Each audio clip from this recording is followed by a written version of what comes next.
Son más de 8 millones de venezolanos ya en el exilio y se proyecta que si la democracia y la libertad se le vuelve a escapar a Venezuela, ese número podría subir en varios millones más. A pesar de que el pueblo votó en mayoría arrolladora e incuestionable por un cambio de gobierno, la narcotiranía que tiene secuestrada a la nación venezolana una vez más se quiere imponer a plomo y sangre. Para conversar sobre el delicado momento que vive Venezuela, les presento a Orlando Avendaño, periodista y escritor venezolano actualmente en el exilio en Colombia. Es editor senior en el medio internacional Voz. Orlando, bienvenido a Razón de Estado. 3 meses pasaron ya después del grotesco fraude electoral del 28 de julio. ¿Qué está sucediendo adentro de las fuerzas criminales del régimen? ¿Cuál es a estas alturas la posición del sector dominante en el ejército? ¿Cómo está el ánimo de los ciudadanos venezolanos? Dionisio, lo que está sucediendo adentro es un nivel de persecución tremendo, sin precedentes dentro de las mismas fuerzas del chavismo. La verdad es que el golpe que asestó María Corina Machado y los millones que participaron el 28 de julio contra el régimen fue súbito, fue tremendo, y eso ha provocado una crisis de legitimidad y de gobernabilidad adentro, puertas internas del chavismo muy importante. Ya se han dilucidado facciones, que era algo que siempre había habido, pero nunca habían entrado en pugna como hoy propiamente están. Jorge Rodríguez es visto hoy dentro del sistema chavista como el responsable de los grandes fracasos que ha cometido, y eso le ha permitido a Diosdado Cabello ir avanzando. Entonces lo que estamos viendo es una especie de lucha cainita que en cualquier momento puede generar el desmoronamiento del sistema, ¿no? Y eso es un poco lo que está pasando ahora. Ya. La represión se ha desbordado y el número de presos políticos se multiplica. ¿Hasta dónde puede llegar la narcotiranía con sus crímenes y cuánto más está el pueblo dispuesto a aguantar? ¿O crees que lo pueden doblegar como a los cubanos? Bueno, el régimen no tiene límites. La semana pasada vimos cómo secuestraron a un dirigente del estado Apure y a los 2 días apareció muerto. Muerto además con un estado de descomposición de que ya llevaba al menos 2 días asesinado. Entonces, lo mataron, ¿no? Y es parte de cómo operan ellos. No es la primera vez que matan a alguien en custodia, además de todos los asesinados durante las manifestaciones. ¿Y por qué estamos viendo este nivel de agresividad y de violencia? Porque para ellos la retención del poder es una cuestión existencial, de vida o muerte.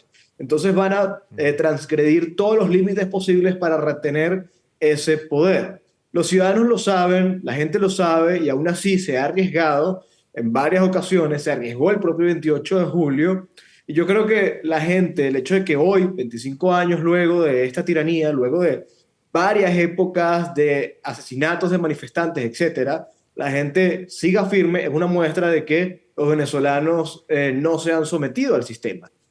Obviamente aquí hay una asimetría tremenda, las armas están de un lado, la naturaleza criminal la tiene un lado, pero ese es el reto que hay ahora, y yo creo que María Corina Machado, si alguien entiende esto y sabe el diagnóstico y sabe a qué se enfrenta, es María Corina Machado. Ya. Orlando, ¿qué sucede el 10 de enero de 2025 si Edmundo González, presidente electo de Venezuela, no asume el mando del Estado venezolano como manda la ley? Bueno, yo creo que sí. El 10 de enero no se logra asumir la presidencia legítima, sino que Maduro se impone por la fuerza, como hasta ahora lo ha hecho. Venezuela va a entrar en una etapa de aislamiento internacional, creo que como nunca había visto, y de repudio. Y ojalá sea así, y que el repudio implique presión financiera, no solamente diplomática. Pero vamos a ver, yo realmente no sé si ese va a ser el escenario que se imponga ese día. De aquí al 10 de enero hay mucho tramo. Yo creo que en estos momentos hay fuerzas trabajando para que eso no ocurra, pero si Maduro se llega sí o sí a imponer, vamos a ver Ya, aislamiento y vamos a ver crisis migratoria nuevamente, como la que no habíamos visto. ¿esperan los venezolanos una acción determinante de la comunidad internacional o saben que están solos y que si quieren que se respeten su voto y su libertad tendrán que seguir luchando hasta el final? Bueno, quisiéramos, que no es lo mismo que esperamos, porque de esta comunidad internacional yo creo que ya no esperamos mucho más. Ojalá, por ejemplo, Estados Unidos asumiera una postura mucho más firme. Yo creo que Estados Unidos puede hacer mucho, puede atenazar financieramente y políticamente al régimen. Desafortunadamente se ha limitado a puros comunicados de condena y de indignación. Yo creo que al final nosotros sabemos los venezolanos que la solución de Venezuela, la solución de esto, no va a ser por la vía convencional y en ese sentido yo creo que no va a venir de la comunidad internacional. Claro. Y cuando hablas no convencional es de alguna manera a la fuerza, con la fuerza del alma del pueblo venezolano que quiere libertad ya. Como venezolano y como periodista, Orlando, cerca de tu tierra, pero exiliado en Colombia, en poquísimas palabras, si tienes que hacer el inventario de los cómplices cobardes y criminales del régimen de Maduro, ¿quiénes son y dónde están? Bueno, José Luis Rodríguez Zapatero es uno de los principales, está en España. En esta región hemos visto un nivel de complicidad tremendo. Yo creo que el del gobierno de Gustavo Petro es inaceptable, considerando que Colombia hasta hace nada era una democracia muy importante. Están los sospechosos habituales, que son Nicaragua, Cuba, Honduras, pero yo sí quisiera resaltar el papel patético del gobierno colombiano y por supuesto del gobierno de México, que lo empezó López Obrador, pero lo ha mantenido la Claro. presidenta Claudia Sheinbaum. Es Y no debes complicidad. olvidar a China, Rusia e Irán. Orlando, Bueno, pues se nos acaba el tiempo. ¿Esperas algún cambio en la actitud de las Fuerzas Armadas de tu país? ¿Están tan divididas como se especula? Se habla de 161 militares detenidos por el régimen.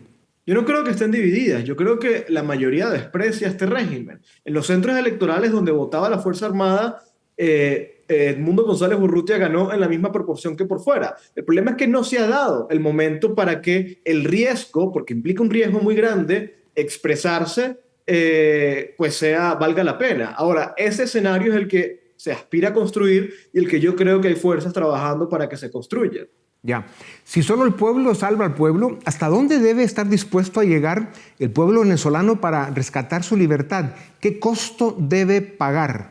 Bueno, la libertad es muy costosa y yo creo que no vale la pena vivir la vida sin libertad. Yo creo que la libertad vale la pena la vida ponerla, pero obviamente yo no estoy allá y digamos, un tema obviamente sensible, pero yo sí creo que por la libertad vale la pena entregarlo Claro. todo. Precisamente porque tu vida estaba en juego, pues tuviste que ir al exilio. Para terminar, Orlando, y en dos palabras, ¿qué papel puede y debe jugar el exilio? Bueno, el exilio puede hacer mucho, sobre todo denunciar. En Venezuela se ha impuesto una censura absoluta y en ese sentido los venezolanos que están adentro se apoyan mucho en quienes estamos afuera. Por otro lado, yo creo que los empresarios venezolanos en el exilio pudieran hacer mucho más. Aquí hay muchas iniciativas que vale la pena apoyar. Yo me pregunto si los empresarios realmente la están apoyando. Orlando, al menos desde esta tribuna seguiremos acompañando al pueblo venezolano en su lucha por volver a la democracia para vivir en libertad. Soy un convencido desde hace años que Venezuela ya pagó un costo demasiado alto por haber elegido mal una vez. Venezuela merece vivir en democracia y en libertad.